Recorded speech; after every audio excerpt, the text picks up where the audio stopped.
Ifapaherin'ny tena mariny fampahirezan'i Jesosy sy mino afa azo kasika sy aim-panahy vaovao afahantsika indray miroso hatrany amin'ny fiainam-panahy sy amin'ny fiombona antsika amin'Andriamanitra ary indrindra ihany koa hitombontsika amin'ilay fanehoana izay toetra tena takian'Andriamanitra izay ilainy zay efa napetrany tao anatintsika tsirairay avy ireo satria mino fefa manana sy efa misy an'izay toetra izay ao amintsika tsirairay avy tamin'andraisantsika an' Jesosy dia amin'ny fotoana anankiray na amin'ny fotoana rehetra ny tena marina dia mivonona manokatra ny varavarana ivoahan'izay toetra ilaina sy toetra mapety ary akasitrahan'Andriamanitra izay tsika. Amen. Ndao tsika hivavaka dia hisaotra an'Andriamanitra ny amin'ny fotoana ny amin'ny maheto anao ny maheto atsika maheto an'Andriamanitra ny amin'ny fitiavany sy ny famindrapony ny amin'ny toerana ny amin'ny fahafahana indray mahatanteraka sy mandeha amin'ny fanatrehany amin'izany. Raha eo amin'ny anaran'i Jesosy tsy mitsahatra misaotra anao zahay ny amin'ny fitiavanao ny amin'ny famindraponao izay mbola tsy mahalany ritra anay fa vaovao aminay isa-maraina. Izany tokoa ny teninao ary izany ny fahamarinana afaky ny aina anay raha mbola miaina zahay, raha mbola manana ny fahafahana ny faculté rehetra dia isaoranay anao izany tompo. Okandray ianao no hisandratra, memboninahitra eto amin'ity toerana ity, aoka ny sitraponao no tanteraka ary aoka indrindra ny fanahinao masina. Hiasa sy hamangy ny tsirairay avy manomboka amiko amin'ny tsirairay avy ihany koa mba andraisanay ny teny, ilay teny fahamarinana ho aina ho anay, ho fiainana ho anay, ho fanovana ny ato anatinay, ho fampijoroana, ho fampaherezana ny amin'izay rehetra atrehanay sy ny amin'izay rehetra tokony ho tanterahanay amin'ny fotoana rehetra. Misaotra Jesosy ary aoka ianao no asandratra ilay tompony hery sy ny voninahitra mandrakizay amin'ny anaran'i Jesosy. Amen. Tehaka mampitsika an' Jesosy. Alleluia. Mino fa mangetaheta sy miandrandra ny kasikan'Andriamanitra ianao ao anatinao raha mbola tsy misy moa izay dia velomy ihany ary ahodintsika manivelona mba tena ho velona tsara sy hitondra anao ao anatin'ny fanatrehan'Andriamanitra. Alleluia. Zavatra hoentintsika androany avy amin'ny tompo dia ny hoe fiombonana antoko ny fandresena. Fiombonana antoko ny fandresena. Misy teboka anankiray jerentsika ny hoe toetry ny olona tamin'ny fiombonana talohan'ny fisian'ny ota. Fiseho an'izay toetra izay miaraka amin'ny fiombonana ihany fa tao aorianany fisian'ny ota ary ny asarobidiny izay fiombonana izay. Amen. Marina tokoa fa manana tanjona ho antsika tsirairay avy Andriamanitra, ho an'ny olona rehetra ny tena marina dia mba hananantsika tompo anankiray tsy mizarazara fa tompo anankiray dia ilay Andriamanitra tsy toa, ilay izy hatrizay ka mandrakizay hiankina hiantehatra ary indrindra hiaraka androso sy hiatrika an'izao fiainan'izao amin'ny fiombonana amin'Andriamanitra. Amen. Raha mbola velonaina ianao, raha mbola manana n'ilay fahatsapana nomen'Andriamanitra ny amin'ny fahafahanao mijery, ny amin'ny fahafahanao mandrea, ny amin'ny fahafahanao mahatsapa, ny amin'ny fahafahanao inona koa, ny amin'ny fahafahanao hoe mandeha tsirokanina, ny amin'ny fahafahanao hoe mbola afaka ihany koa mandeha fofona. Raha izay rehetra izay dia mbola irian'Andriamanitra sy tian'Andriamanitra ny ombonanao aminy. Ireo fahatsapan'ireo tsy hoe fahatsapana hiaran'izay zavatra ivelany sy iainantsika, izany hoe tsy ny zavatra iainantsika sy ny zavatra manodidina antsika no mamaritra an'izay fahatsapana izay ka mahatonga hibaikina ato anatintsika. Ohatra, mandalo amin'ny toerana anankiray ianao marina fa mety hoe misy mitabataba be, misy hoe mamofona ohatra dia tsy izay ny baiko natao anatsika ka tonga ohatrany hoe arikroky ianao ka tonga hoe fahatezerana na fahasorenana ao aminao zay zava-misy ivelany ainanao zay no ny fahatsapana fa ny tena marina dia tian'Andriamanitra tsika iombona aminy ka zay vokatra n'izay fiombonan'izay no maneho sy mibaiko ny fahatsapana zay renesitsika zay ato anatsika ny tena marina zany hoe tsy hiara-ny zava-misy ivelany fa maneho kosa amin'ny alalan'ny fiombonantsika amin'Andriamanitra ny zay takian'Andriamanitra seho atsika manifestation fa tsy pression izy avy any ivelany noho ny zava-misy rehetra dia lasa hoe ohatrany hoe miaina an'izay zava-misy ianao dia zay no mibaiko lasa sorena lasa tezitra zay mahatonga le hoe raha vao mandeha anao ny amin'ny olona ka voahitsaka le tongotra dia zay le ohatrany hoe pression mikitika ny ao anatinao dia mahatonga anao tezitra nefany tsy izay ny takian'Andriamanitra fa noho ny amin'ny fiombonana aminy dia manana amin'ny fahalemem-panahy ianao ka tonga aneo hoe tsy maninona fa afaka nisy eo zany tsy miteraka fahasorenana. Jerentsika no hoe inona ary ny toetra ny olona n'olombelona tamin'ny fotoana anankiray mbola tsy nisy ehon'ny ota. Hitantsika zany ao amin'ny Genesis toko faharoa ao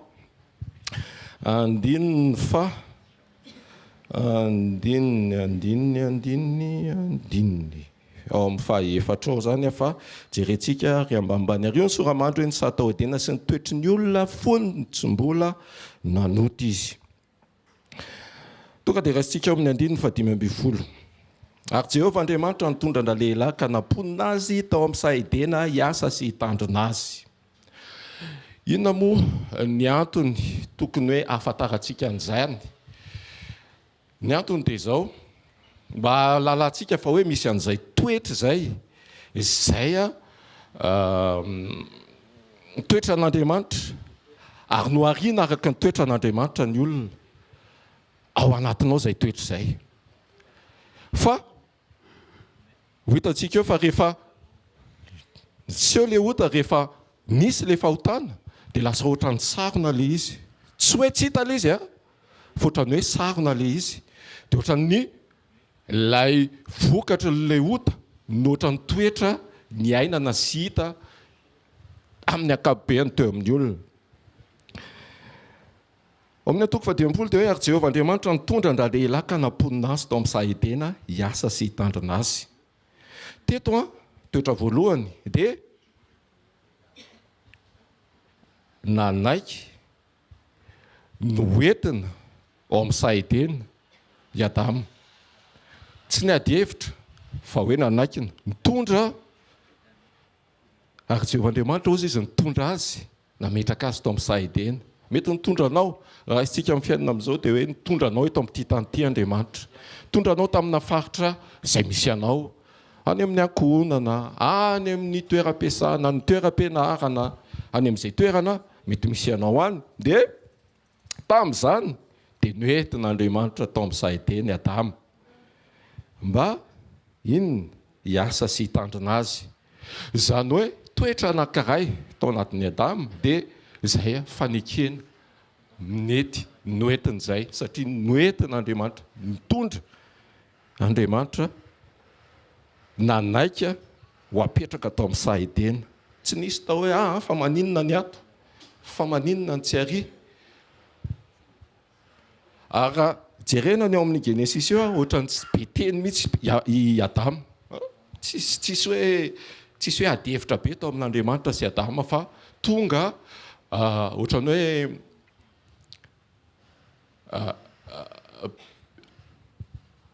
ohatrany hoe tanan'Andriamanitra i Adama tao amin'ny sahedena ahatateraka an'izay programa an'Andriamanitra. Nisy fanekena tao fanekena hiaika hoentina ao anatinao ihany koa izay fanekena izay. Amen. Ao anatinao izay fanekena izay.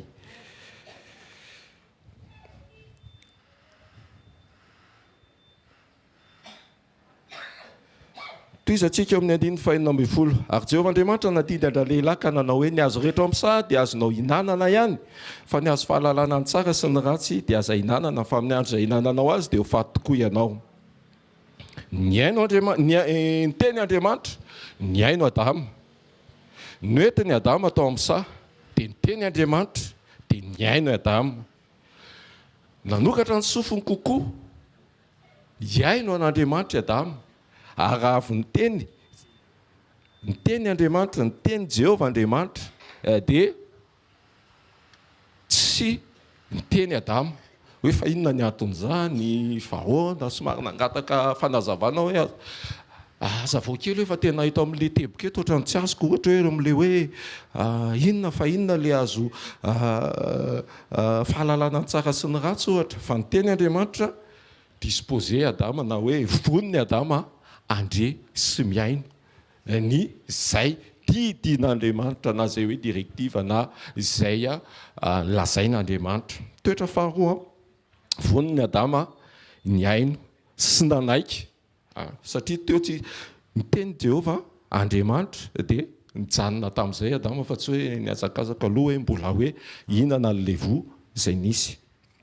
Aotsika ao anatinao zay fiainony zay nomena anao zay fahatsapana iaino fahatsapana anaiky sy andeha araky ny fitarihan'Andriamanitra sy ny fitondran'Andriamanitra ao anatitsika izay. Dia inona indray ny manaraka ao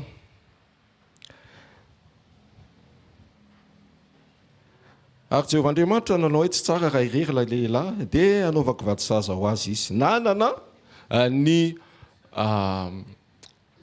fitondrana na nanana ny programme planina mety ho an'ny Adama Andriamanitra ny saina an'izay izy ary ny tany namoronan'i Jehovah Andriamanitra ny biby rehetra sy ny voromanidina rehetra andininy 7:20 dia nentiny tany amin'ndra lehilahy ireny ahitany izay hanonana azy avy ary izay rehetra nanona andra lehilahy ny zava-mananaina rehetra dia izany no anarany.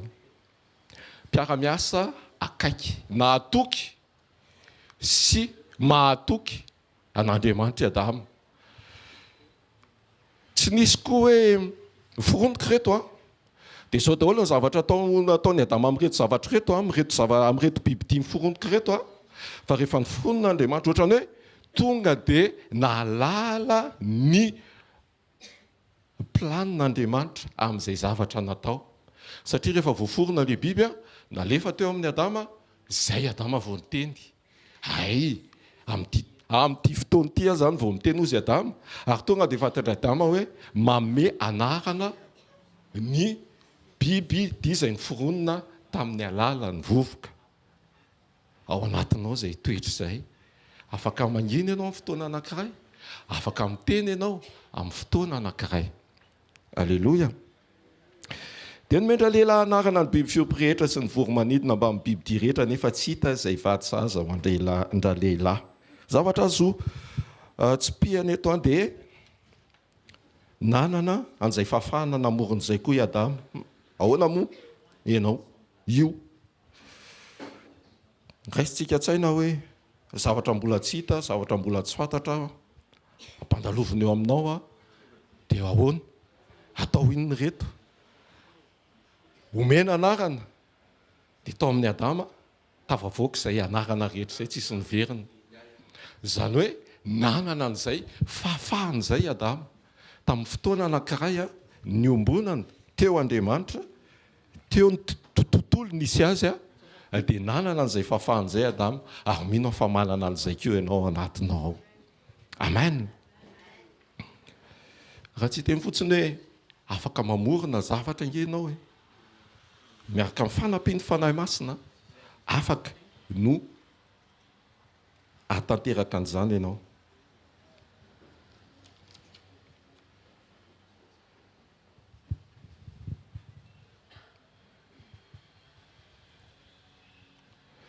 Izany hoe tao anatin'ny fotoana anankiray izay mbola nahalavorary tsisy fanelingelenana ny fifandraisan'Andriamanitra sy teo amin'ny Adama dia afaka niaina zavatra mampitolagaga i Adama ary izay nolazainy dia tsy tenenin'Andriamanitra koa hoe ohatrany tsy mety zany ty ho voakely an'izao na ty ataovy an'izao fa tonga dia nipetraka arak'izay nambarany Adama ary izay fiombonana sy fiarahana izay ny tian'Andriamanitra tonga dia teneniko sahady tian'Andriamanitra ho averina ao anatintsika tsiraray avy mba hiainantsika ny fiainana danitra ety an-tany tsy izay anefa ny tena hoe zava-dehibe sy zavatra imasoana fa manantsika zavatra andrandraina dia ny mandrakizay sy le hoe ho any amiray fa noho ny fahamarinan'ny tenin'Andriamanitra tahaka ny hoe ny ety an-tany tahaka ny any an-danitra dia anisan'ny fiainana tian'Andriamanitra hiainany tsirairay avy rehefa tanteraka sy mety ny fiombonantsika ao amin'Andriamanitra amin'ny fotoana anankiray. Amen. Ao antsika. Maso be dia be mijerana tena vandravandra be anaty tena ohatrany omentsika ny Jesosy ny voninahitra. Izany hoe midika fahatokisana teo amin'Andriamanitra ny fahafahana nomen'Andriamanitra ny Adama sy fahatokisany Adama, fahatokiany Adama an'Andriamanitra zay naneho ny fanatrehany sy ny voninahiny teo amin'ny Saedeny. Dia marina le tenin'ny Jaona ao amin'ny toko 5:10 hoe Jaona toko 5:10 hoe andininy 4 manao hoe tomoera amiko ary izao aminareo tahaka ny sampany tsy mahay mamoa azy raha tsy miray amin'ny voaloboka izy dia toy izany koa ianareo raha tsy miray amiko. Tanteraka teo amin'ny Adama tamin'izany fotoana izany satria tena hoe lavorary nety tsy sakana tsisy fanelingelenana zay fiombonan'Andriamanitra zay na dia hoe tsy tao anatin'ny Adama Andriamanitra satria izay ilay mpamojena taty aoriana fa hita kosa niseho tamin'izay fifandraisan'Andriamanitra zay fanatrehan'Andriamanitra i Adama tao anatin'ny sitrapon'Andriamanitra tanteraka na tamin'ny toe-po na tamin'ny fijery na tamin'ny fisainana na tamin'ny fiteny na tamin'izay nandrasana tamin'ny Adama dia tanteraka ny zavatra rehetra. Izany hoe Andriamanitra amin'ny tontolo izay nametrahan'Andriamanitra antsika dia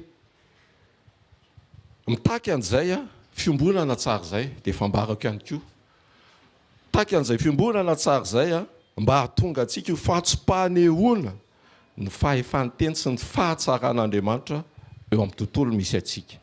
Amen.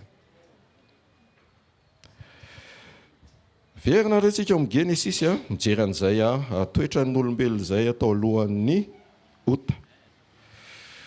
Ary Jehova ao amin'ny toko 2:20 ary Jehova Andriamanitra nasondry tory andra-lehilahy ka dia natory izy dia naka nitaolatezana anankiray izy ka nanakombona nofo ho solony. Mora mizotra amin'izay lalana soritan'Andriamanitra. Ohatra mahatsiaro any fa somary misaoty kely eo amin'ilay hoe toetra fisehon'ny toetra n'Andriamanitra taorianan'ny ota. Ohatra ny nahatsiaro any Isaka andeha atao fanatitra. Noentina atao fanatitra Isaka rehefa tonga teo amin'ny tendrombohitra reto izy ny kitay reto ny zavatra rehetra fa inona no ataontsika fanatitra. Teo izay Abrahama hoe Jehova mahalala.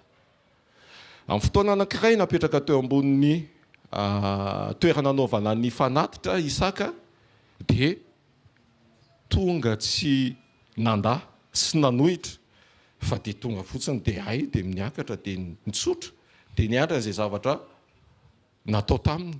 Ohatra ny mahatsiaro an'izay i Adama teto mipetraka amin'ny toerana anankiray dia napatoriana tsisy hoe raso aloha fa nandeha sy nizotra mety mbola atao anatin'ny fanekena sy ny fankatoavana ny amin'izay planina sy programa nataon'Andriamanitra ary ao anatintsika izany toetra izany. Tenenao akaikinao ao anatinao izany toetra izany hoe amen. Dia mora nanaiky tsy nanana olana eo amin'ny lafin'ny finoana i Adama fa izy ataon'Andriamanitra io izany dia joli avokoa mandeha joli mety ataovy fa mety tsy nisy aya tahotra fa nanam-pitsarana ary tsy be ady hevitra.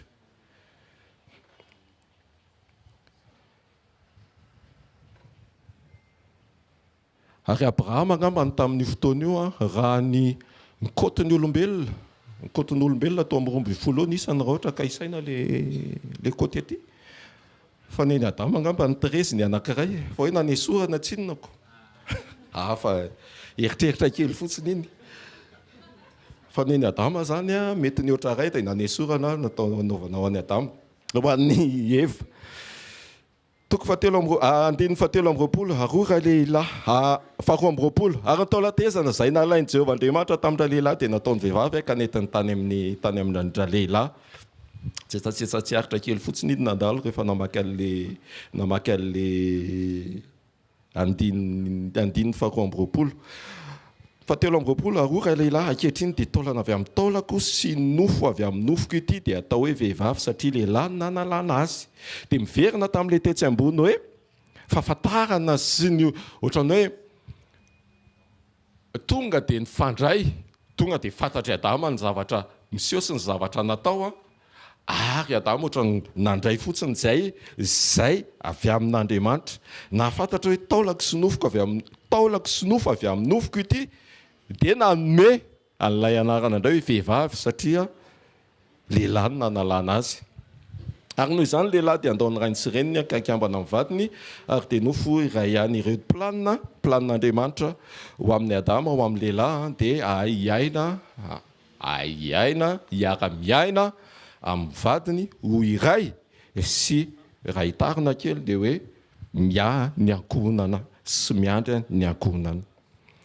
Ary nitanjaka izy mivady dia raha lehilahy sy ny vadiny nefa tsy nalala henatra izy. Izany hoe nanana ny toetra ny fahadiovana tanteraka tao masina. Izay hoe fahatsapana teo amin'ny Adama na ny maso na ny sofina na ndrenesana n'Andriamanitra nandene tao amin'ny nitsahany Edena ary ny maso nahita n'Andriamanitra nanana ny fijerin'Andriamanitra ihany koa hoe tsy nitanjaka. Izao tsika raha ohatra ka mandeha ka hoe sendra hita misy hoe sendra hoe mitanjaka ao an-tranao somary zadaikatra kely sy ohatran'ny menatra ihany. Fa nefa ny teto i Adama tamin'izany fotoana izany sy Eva dia nanan'izay fahatsorana sy fahadiovana teo amin'ny fijery ary mino fa tao amin'ny fisainana ary mpaka tany amin'ny fony. Ao anatinao izany toetra izany hoe tenenina akaikinao ao anatinao izany toetra izany hoe mila foazina kely fotsiny. Amen.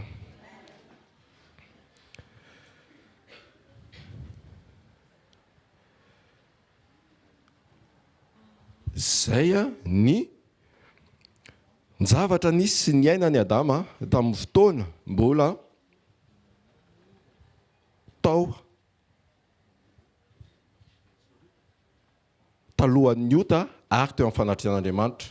Tao ihany koa nefa ny hoe toetra tsy nandray fanaitainana sy fahatoniana tanteraka tsy nisy tahotra tao anatin'ny fanamboarana, tao anatin'ny fiainana izay tamin'ny fandidiana izay nataon'Andriamanitra. Izany hoe raha hitaritsika kely indray amin'ny fiainantsika sahady ankehitriny raha ohatra ka tsara fiombolana amin'Andriamanitra tsika dia izay mahatonga an'le hoe tsy pression tsy hoe ny amin'ny zavatra izay iainana avy aty ivelany no mamaritra ny fihetsepo sy ny toe-po izay iainantsika fa ny fananantsika an'Andriamanitra sy ny fiombolantsika tanteraka. Mino fa mizotra makantsika ary tsy maintsy ho tanteraka amin'izany tsika amin'ny anaran'i Jesosy raha ohatra raha mbola tsy avy amin'ny raha olanitra Jesosy dia izay le hoe tsy mahatsapa tsy mahatsiaro fanaitainana sy izay mety hirifirina izay mety olana misy ho ny ten'Andriamanitra hoe ny amin'izao tontolo izao no ahitanareo fahoriana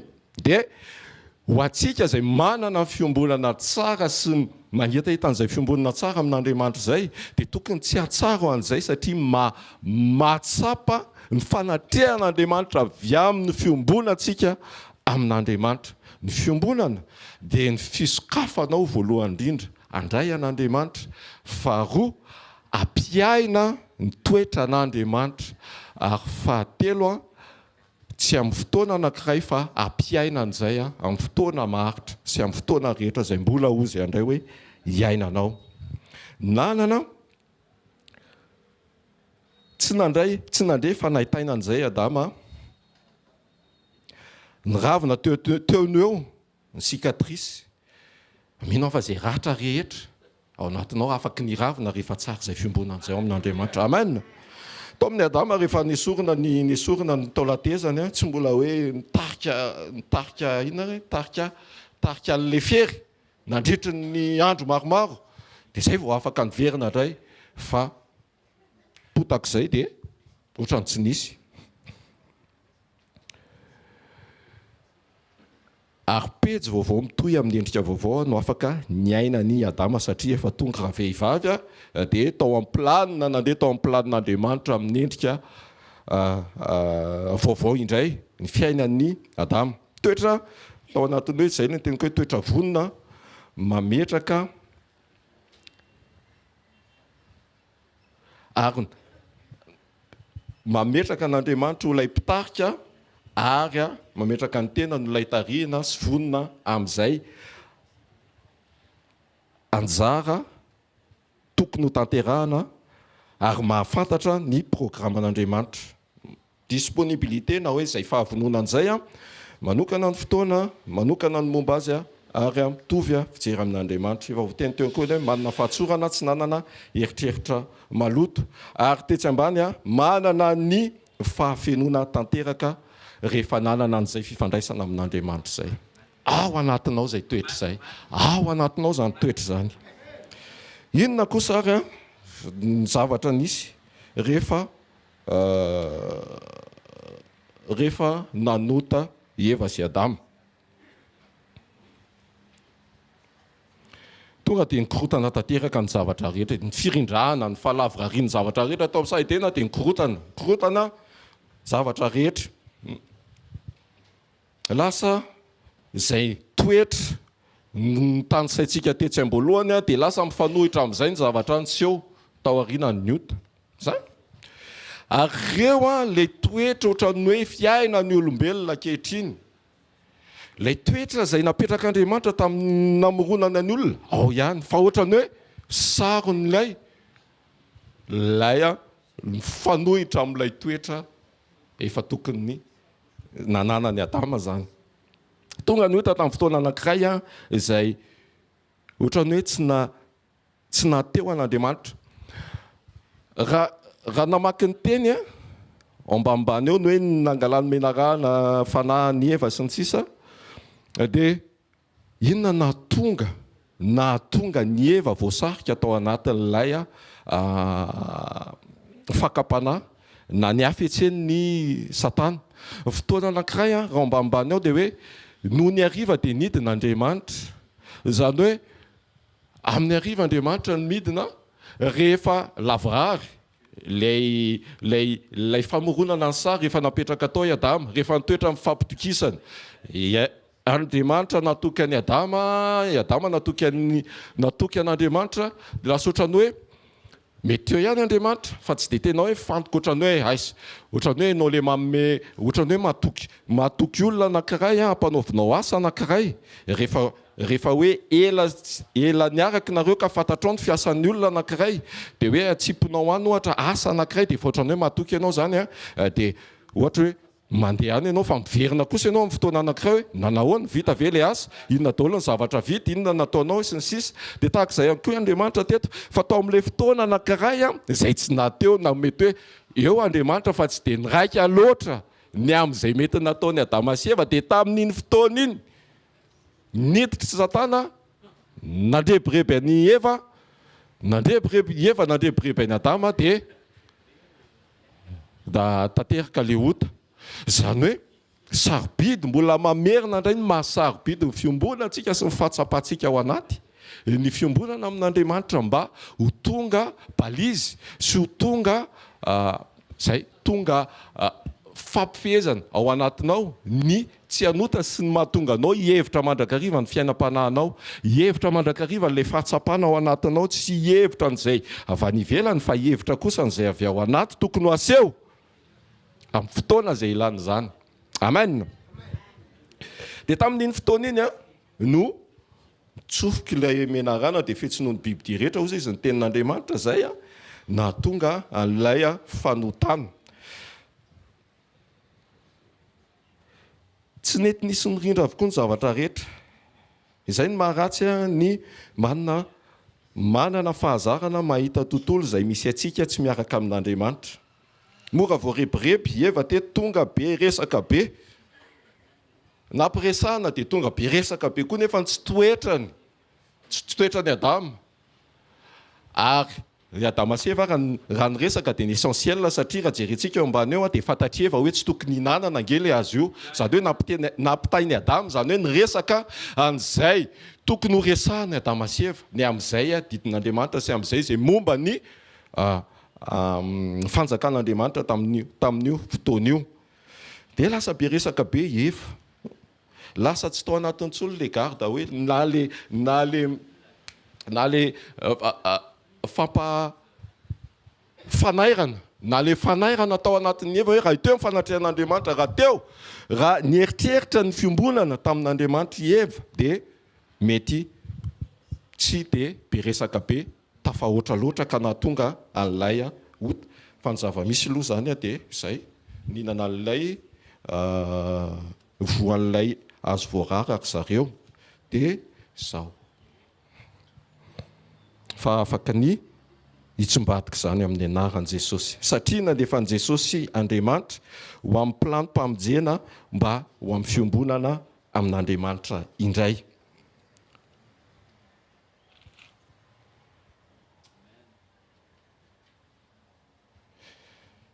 Nisy fahatsapana fahabangana tao, lasa natahotra, tsy manam-piadalana, tsy nisy fifaliana, tsy nisy intsony ilay fahalemem-panahy, tsy hoe tsy nisy, fa zay lasa fiainana, nefa tao anatin'ny zareo tao ihany. Tonga saron'ilay faharatsiana, ilay fahatsarana tao amin'ny Adama sy Eva. Nandrehan'Andriamanitra ihany, fa raha tokony fampiresahana tahaka ny fampiresahana tamin'ny Adama dia lasa ohatra ny fampiresahana amin'ny fanamarina tena sy ny fantatsika daholo ny toyiny ao lasa ohatra ny hoe nanipy tsy tonga dia tonga mifanekena sy ny fiaikeneloka fa lasa hoe tsy za fa iry, tsy ry fa iry, dia lasa tamin'izay le fampiresahana tamin'Andriamanitra ka nahatonga an'Andriamanitra raha ohatra ka anoy an'le plan A izay mety ho toy an'le programme efa voahevitra tamin'ny voalohany dia lasa nanao an'le plan B, nanao an'le programme anankiray izany hoe noho izany dia hoe tsy afaka nohanina ny hazonaina voarokinaareo lasa zavatra hafa ny akon'ilay fisian'ny ota.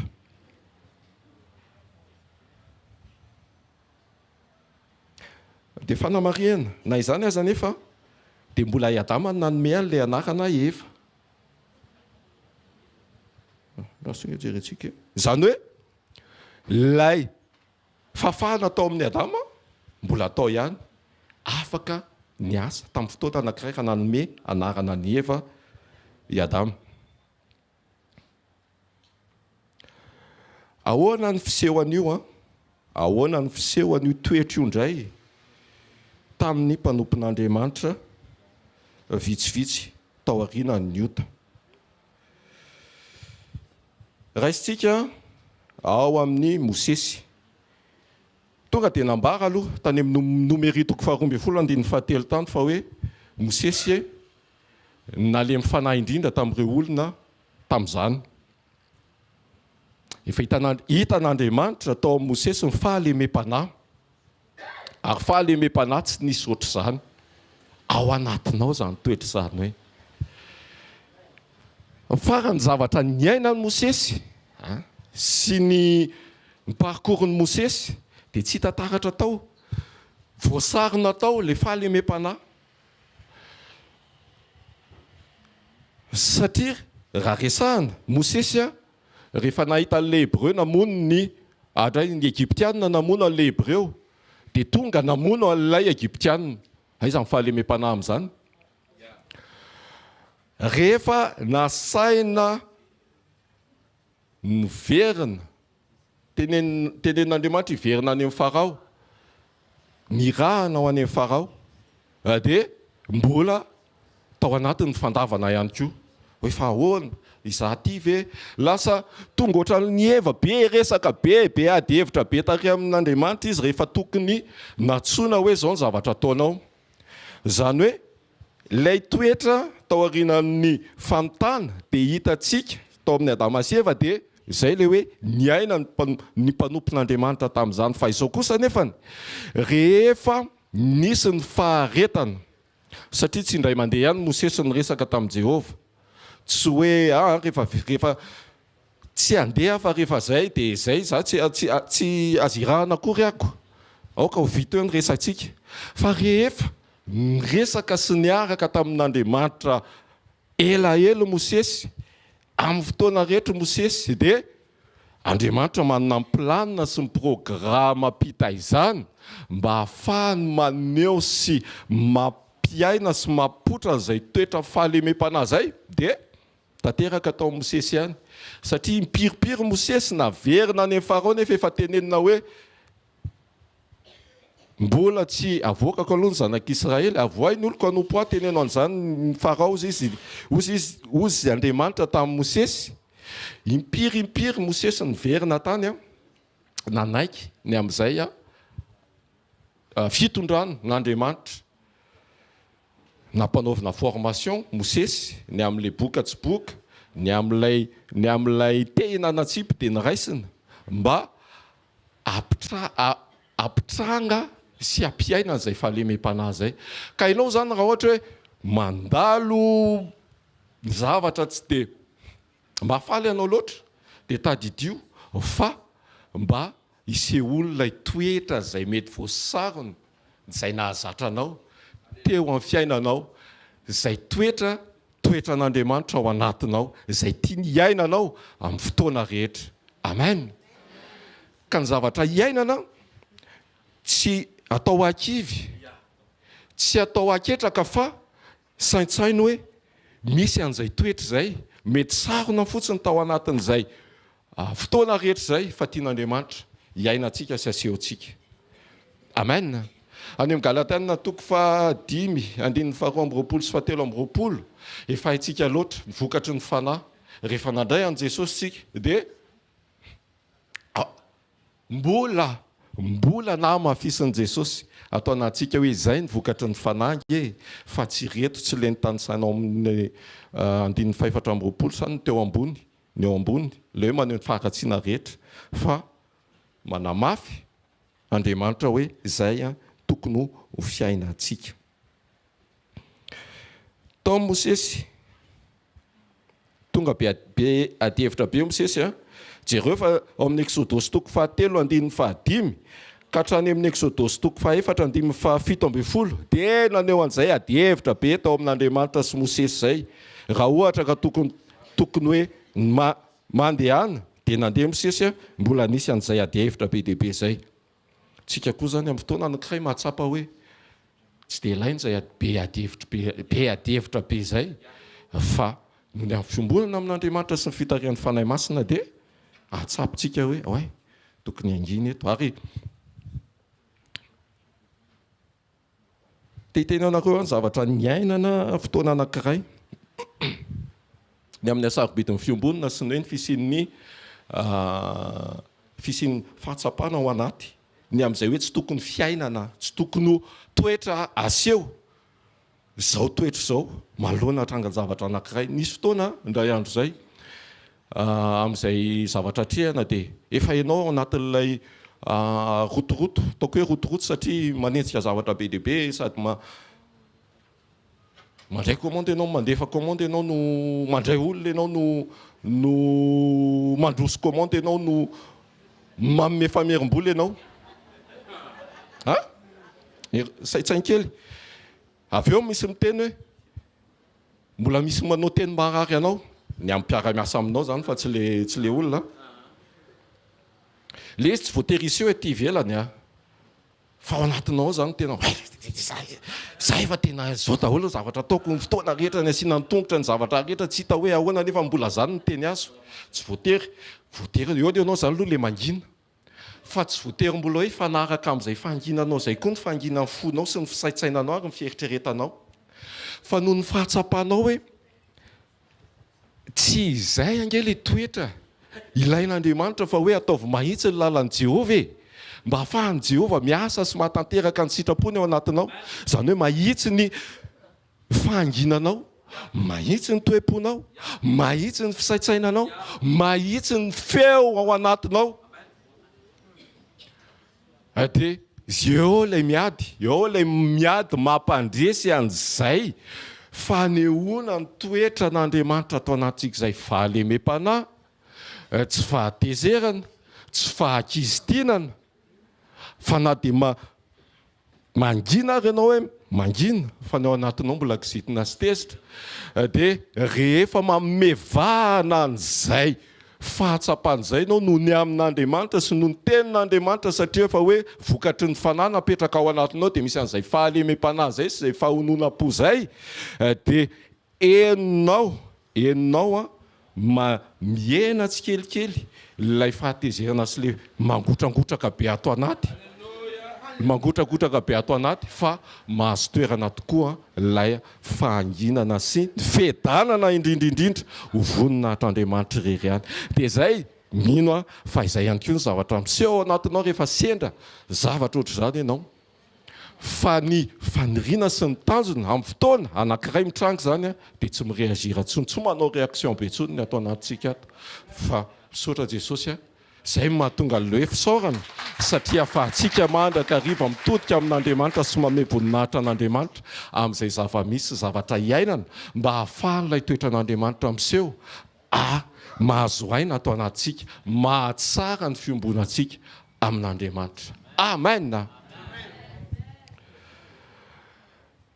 Mosesy iny za teo Davida koa Davida hoe olona araka ny fon'Andriamanitra diso fotoana anankiray nefany Davida noho ny raisina hoe pression zany noho ny fahitana amin'ny manodidina rehefa tsy nandeha niady tsy nanao zay tsy tokony natao fa mipetrapetraka ny tazatazana teo an-davarangana sy teo am-baravarakely fa tokony andeha hiady tokony andeha ny raha nandeha fa tsy nandeha dia lasa lay taoko hoe pression na ny zava-misy manodidina so dia mihevitra hoe batseba hoe tsara be dia tsy pression zany satria nanelingela ny fifandraisana sy ny zavatra tokony hijoroan'i Davida sy ny tokony ny ainany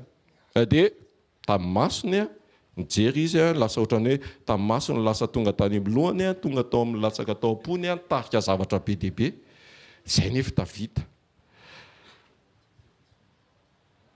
fa ny fotoana anankiray rehefa izay le hoe fiarahana sy fiombonana amin'Andriamanitra fiverenana amin'Andriamanitra naniraka mpaminanina Andriamanitra nyresaka taminy dia ohatrany sokatra sy nahatsapa ny eloka sy ny faharatsiana nataony izy dia tonga nipepaka niverina tamin'Andriamanitra zay zany ilay ady misy na le hoe tontolo anankiroa ny aina ny olombelona zanak'olombelona misy ilay toetra tsara sy voatsara efa napetraka Andriamanitra ao anatintsika dia misy ilay voaratsy na ilay toetra namaritra ny fiainan'olombelona satria lasa nanome vahana ny nofo sy ny fahatsapahany nofo be loatra dia saro natao ilay ara-panahy fa zao tsika dia tairina zao tsika dia kolokoloina zao tsika isanandro amin'izay fotoana omena sekoly misy dia tairina hoe esory sy ajanony izay fahatsapana avy amin'ny nofo satria tsy mitondra makaiza fa velomy ary omeo vahana sokafo ilay varavarana sokafo ilay vavahady ahafahantsika maneo ny vokatra tsara sy ny sitrapon'Andriamanitra ato anatintsika satria ozy ny lioko amin'ny toko fahaenina andininy fahadimy amby efapolo hoe ny olona tsara fanahy dia mamoaka ny tsara avy amin'ny rakitra tsara ny fony efa ao anatinao ao anatintsika io fahatsarana io fa nila ny tairina mba ahatonga sainantsika ary tsy izay ihany fa nandefa an' Jesosy Kristy Andriamanitra ny amin'ny planompamonjeny nanome amin'ny fanahy masina izy mba hiasa sy miara-miasa amintsika hatanteraka an'izay sitrapony izay, mba olona tsara fanahy dia mamoaka ny tsara avy amin'ny rakitra tsara ny fony anehoana an'izay toetra n'Andriamanitra izay. Amen.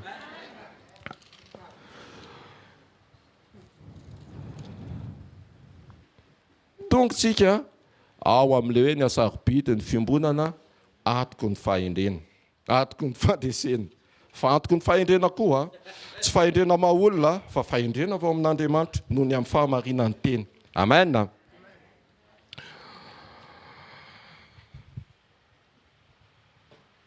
Nampidirana na hoe natao ho vonona ho antsika ny famonjena tamin'ny alalan'i Jesosy Kristy Tompo. Manasa antsika Jesosy ary tsika reto angamba fa efa voasitsika rehefa nandray sy nanolotra ny tenantsika, nandray an' Jesosy Kristy ho tompony sy mpamonjy ny fiainantsika, izany hoe efa nateraka vaovao, efa nomena antsika, natao vonona ho antsika io fateraha am-baovao io. Fateraha-baovao dia ilay efa noheverin'Andriamanitra taloha i récupérer na hoe anavitra ny olona indray mba ho amin'ny fiombonana aminy, mba hatanteraka ilay ny tena marina, hatanteraka fa ny hoe ahafahantsika indray miaina kahalalahana, izany hoe tsy sarotra be ho antsika miaina an'izay tahaka ny ainany Adama rehefa teo amin'ny fanatrehan'Andriamanitra aty aoriana. Amen. Marina hoe mandalo ady na mandalo ohatran'ilay resahako teo hoe mampandresy sy manokatra ny varavarana, manokatra ny vavahady ampiaina ilay sitrapon'Andriamanitra. Mety misy ady ao satria fantatritsika fa ny olona isika dia misy an'io nofo be io vatanao io, misy an'ny ainao ary misy ny fanahinao ahafahantsika miray amin'Andriamanitra. Ary rehefa nateraka indray tsika dia novain'Andriamanitra ho vaovao ny fanahinao mba ahafahantsika mitanteraka amin'izay fifandraisana amin'Andriamanitra izay. Ny vatana hoy ny fampianarana azontsika sy ny tenin'Andriamanitra dia tsy vaovao fa ianao io ihany. Raha tsy izay ianao raha nateraka vaovao ka hoe vaovao mivatanao dia tonga ny tomamy vaovao indray ianao dia hafa indray mivatanao dia mety hoe nitombo tao anatin'izay, fa tsy izay ny zavatra nisy fa io ianao io pasteur zao io tahaka anao ihany. Fa amin'ny fotoana anankiray tsika nandray an' Jesosy sy nanaiky an' Jesosy ho lay mpamonjy dia noavozina, tsy hoe noavozina fa tonga vaovao ny fanahintsika. Alléluia.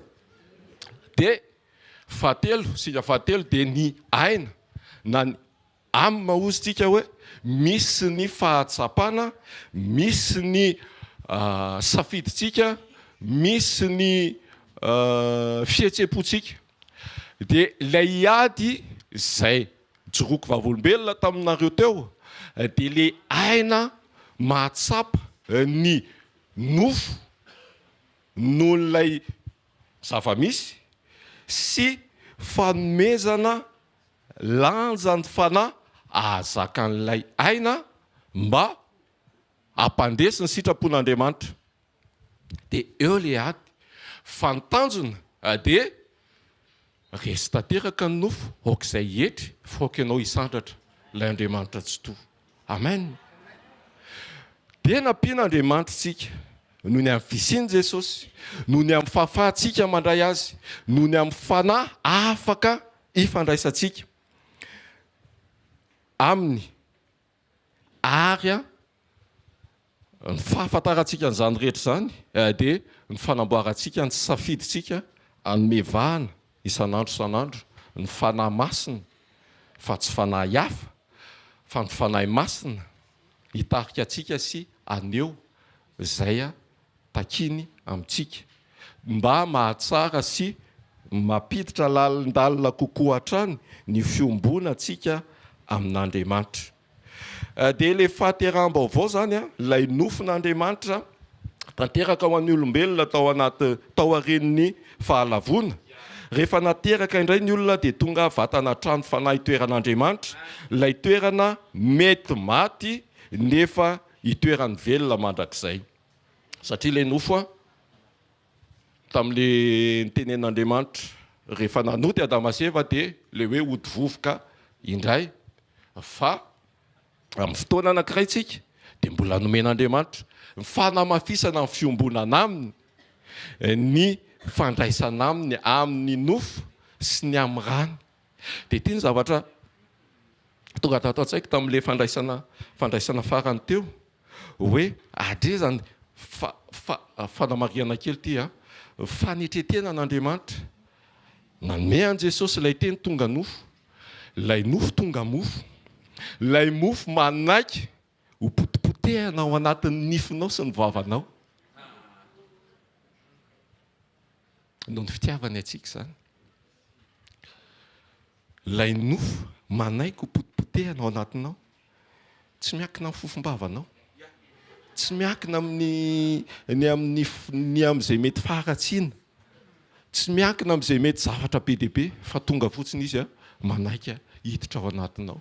Raha zany moa izy maneho an'ilay toetra, fa tsy hoe raha ino ny mofo iny hoe tsy manohitra be ny mofo iny, za tsy hiditra ao anatin'io, za tsy tsakosakonao ao fa aloha ianao zany fa izy manohitra be. Tsy nanohitra izy fa tena nanaiky izy mba saitsainy kely anie, raha manohatra iny nofo iny hoe za tsy hiditra ao fa tena tsy mendrika aho, nefa izy nanaiky, manaiky ny ho tsakotsakonao, ho potipotehanao ao anatinao, mba ho tanteraka ny fiombonana ao anatinao noho ny programam-pamonjena n'Andriamanitra. Halleluja.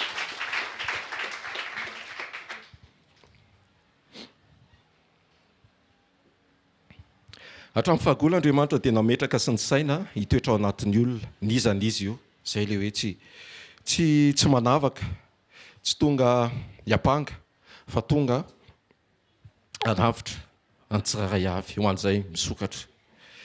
Ny apôstôly Paoly ao amin'ny Korintianina voalohany toko faha 9, Korintianina voalohany toko faha 9 andininy faha 7 dia niteny hoe: ahoana ry moa tsy fantatrareo fa ny tenanareo dia tempolo ny fanahy masina, izay ao anatinareo sady efa azonareo tamin'Andriamanitra ka tsy tompon'ny tenanareo ianareo. Amin'ny fotoana anankiray tsika nanolo tena dia izay ny zavatra, izay ny fahamarinana misy, tsy tompon'ny tena kanefa manatsafidy ihany. Ka ny safidintsika zany tena marina, tsy any amin'ilay hoe mandray na tsy mandray intsony, fa ny safidy dia natao hiasa amin'ny fanatanterahana ny fanekena ankalaza n'Andriamanitra amin'ny tenantsika, mankalaza, maneho sy mampiaina ny sitrapon'Andriamanitra amin'ilay fahatsapana, amin'ilay vatantsika rehetra mba hanome voninahitra azy.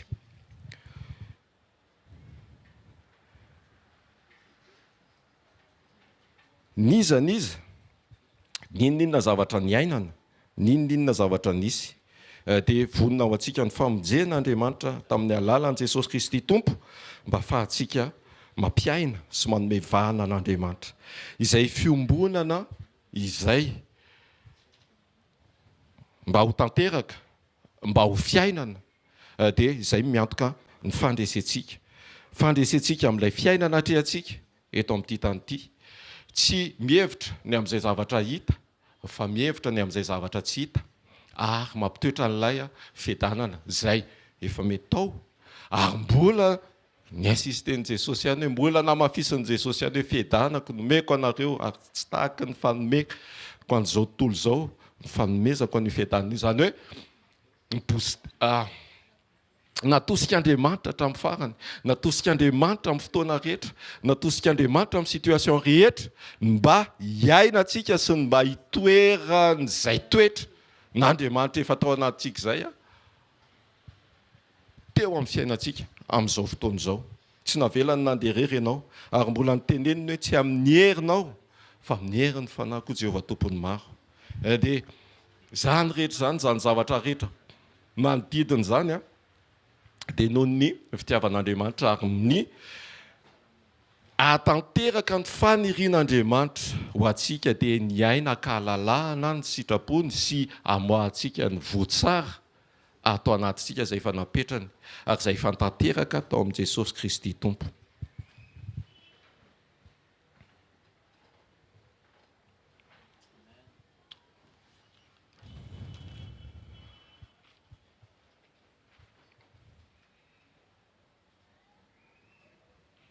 Ny resaka ny aina teo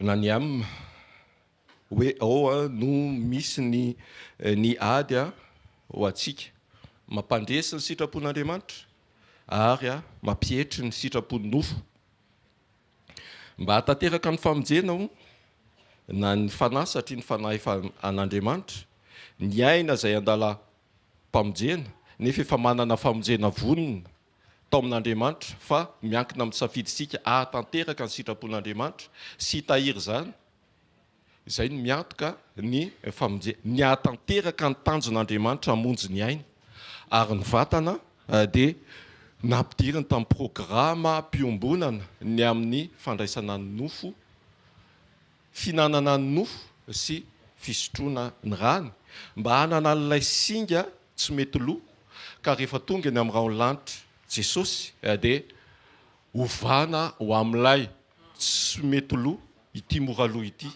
dia izay mahatanteraka ny plano-mpamonjena sy ny fandresentsika ao amin'Andriamanitra fanahy vaovao ny aina miavao ary vovonjy ny vatana noho ny amin'ny fiombonana sy ny firaisana amin'Andriamanitra dia izay ny tokotelo mahamasana andro ny famonjentsika ao amin'Andriamanitra tsy ny ananantsika exploit PDB eto an-tany ny tanjony nefa kosa ny fananantsika fiadanana miatrika ny fiainana eto an-tany dia tian'Andriamanitra ho fiainantsika mba hahafahantsika mampiaina ny voatsara maneho ny voatsara rakitra tsara ty anatintsika noho ny amin'ny hatsaran'ny fanahy masina izay atao anatintsika fa manana n'ilay andrandraintsika dia nyfankanesantsika ny amiray so amin'ilay fiainana mandrakizay. Amen. Alleluia. Ndaontsika hitsangana dia hivavaka Tompo misaotrany amin'ny teny misaotrany amin'ny famanginao misaotrany amin'ny fanairana fa ny toetra sy ny fahatsaranao dia efa nataonao tato anatinay ary mbola boostenao mbola natosikao mbola nomenao an' Jesosy mbola tairinao zahay mba anana fifandraisana sy fiombonana aminao mandraka hariva. Androany izay Jesosy dia mankasitraka sy misaotra omena voninahitra ianao asandratra dia raina mandrakizay ilay teny tonga nofo dia tonga teny indray manahitra sy mampatsiahy anay ny amin'izay tokony lalana izorana ny amin'izay tokony ijoroanay ny amin'izay tokony mandresy lahatra ny atao anatinay ka hitahiry ny safidy tokoa ahatanteraka ny fiainana sy ny fahatanterana izay efa napetraka ao atao anatinay tamin'ny alalan'i Jesosy Kristy Tompo satria efa nataonao tanteraka avokoa tamin'ny alalan'i Jesosy Kristy Tompo ny zavatra rehetra ary zany mbola napidina sy nametraka anay manamafiorina fa ireo toetra ireo nge efa atao anatinay ary tianao mihitsy ny ainanay sy hamoanay ny vokatry ny fanahy fitiavana ny fiadanana ny fahononam-po ny fahamarinana ny fahalemem-panahy zany rehetra zany Tompo dia tianao iainanay ary indrindra tokoa amin'ny fiadanana sy amin'ny fahatsapana amin'ny fiombonana aminao tanteraka izao lalana izao izao fiainam-panahinay izao dia ho amin'izany Andriamanitra mba hatanteraka tokoa ilay programanao izay efa napetraka ao tamin'ny andro ny Adama ary tianao iainanay koran-kehitriny ny amin'ny fiombonana tanteraka mba hahafahanay tokoa ilay fitaovana sy fantsona tsara eo am-pelantananao isehon'ny voninahitra ao tsy ho voninahitra ay Tompo fa ho voninahitra ao satria tempolonao tokoa izahay. Ampio ny tsiraray avy Jesosy raha hiatrika ny tontolo andro, raha hiatrika ny herinandro, raha hiatrika ny trangan-javatra rehetra misy eto amin'ity fiainana ity, mba iseho tokoa ny voninahitra ao, iseho ny fahatsaranao, iseho tokoa ilay votsara avy amin'ny rakitra tsara izay efa napetraka ao tao amin'ny tsirairay avy Jesosy aho. Dia miteny izay fa ianao no ilainay ary ny fanahinao masina hitarika ny tsirairay avy, ahatanteraka ny sitraponao. Dia makasitraka indrindra Jesosy aho, dia raina mandrakizay ny anaranao amen. Piaka-mafitsika ho an'Andriamanitra dia mahazo toerana vetivety aho. Raha antsika mifanatra ny fotoanantsika manaraka rapitso eto sekoly mpanasitranana irahantsika amin'ny ray aman-dreny malalantsika sady tiantsika ny tiantsika ihany koa. Amin'ny teny fanairana sy amin'ny teny mikasika ho amin'ny fiainam-panahintsika tsirairay avy indray ho amin'ny fiainam-panompoana. Ary mino ahafahanandray zavatra na izaho na ianareo teto amin'ity toeran'ity androany izay isaorantsika an'Andriamanitra ny fahafahana manatanteraka izany fonontsika dia manamafy an'izay fiombonan'izay amin'ny fandraisana indray mba tena hoe hetra tanteraka ny nofontsika dia hisandratra Andriamanitra ao anatintsika. Amen. Amen. Dia ny fandaminana miandry ihany koa ny amin'ny atrikasa sy ny zavatra trehana rehetra ny amin'ny projet izay miandry atsika amin'ny asa fanompoana. Manginy tompo any ianao dia kopokopony tompo any ianao dia manana malala-tanana sy malalaka amin'ny fahatanterahana ny zavatra rehetra ny amin'izay afaka ataonao amin'ny fanampiana sy fiaraha-mientana amin'ny radio, amin'ny centre, ny amin'ny zavatra ny amin'ny croisade izay ohatrehana dia ho tain'Andriamanitra ny tsirairay avy. Amen. Tsika hitsangana ary dia handray ny tsodrano. Ho tononona ao aminareo rehetra ny fahasoavan'i Jesosy Kristy Tompo sy ny fitiavan'Andriamanitra ary ny firaisana amin'ny fanahy masina ary hanapaka mandrakariva ao am-ponareo ny fiadanan'Andriamanitra izay efa noraisintsika tamin'ny alalan'i Jesosy Kristy Tompo. Mandehana fa ho tonga fiainanao tokoa ny famoahana ny rakitra tsara sy ny voatsara izay efa ao anatinao amin'ny fotoana rehetra amin'ny anaran'i Jesosy Kristy velona sy masina ary manan-kera avy any Nazareta. Amen. Zarao ny fahasoavanao fa fahasoavan'Andriamanitra matoy izao